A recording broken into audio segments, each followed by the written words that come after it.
Чему бы вы могли сейчас больше всего обрадоваться? Зефиру размером с Марс. Не знаю. Нет, наверное, возможно, какой-то хорошей новости. Мне было лет, наверное, 5. Да, только исполнилось 5 лет, и мама моя решила, что девочке в этом возрасте уже надо проколоть уши. Я, естественно, была против. Вот. Но меня подкупили мороженым елочка, которая... Ну, то есть в то время я за мороженое елочка была готова душу продать. Я согласилась. Помню вот это вот онемение во всем теле, как у меня... Мне кажется, я была вся белая, как полотно. У меня даже сейчас руки начинают трястись, когда я вспоминаю этот случай. Я выхожу на школьное крыльцо. Это было начало осени. И небо такое тяжелое, серое, и какая-то такая морось в воздухе висит.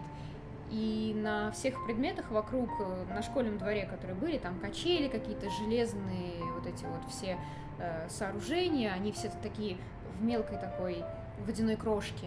Все очень красиво, замечательно, прекрасно. Я смотрю на этот мир, и мне жить не хочется. И, значит, через весь этот двор идет ко мне мама, я еле стою. Она такая счастливая, улыбается, с пакетом в руках, подходит ко мне, достает мороженое и говорит: «Ира, ты такая у меня молодец, такая героиня, ты с этим справилась, я тебе вместо одного мороженого купила 2. Я так за тебя рада, теперь ты будешь с проколотыми ушами». А я стою, и мне до этого мороженого вот вообще никак. Я, значит, так рукой его отодвигаю от себя. Не надо мороженого. Что бы вы считали для себя сейчас самым большим несчастьем?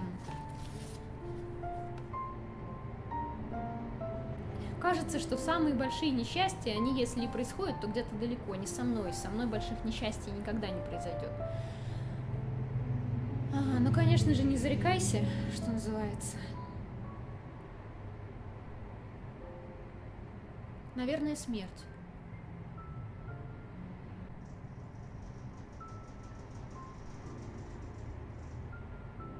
Любимого человека. Если бы я потеряла сейчас любимого человека, это было бы самым большим несчастьем.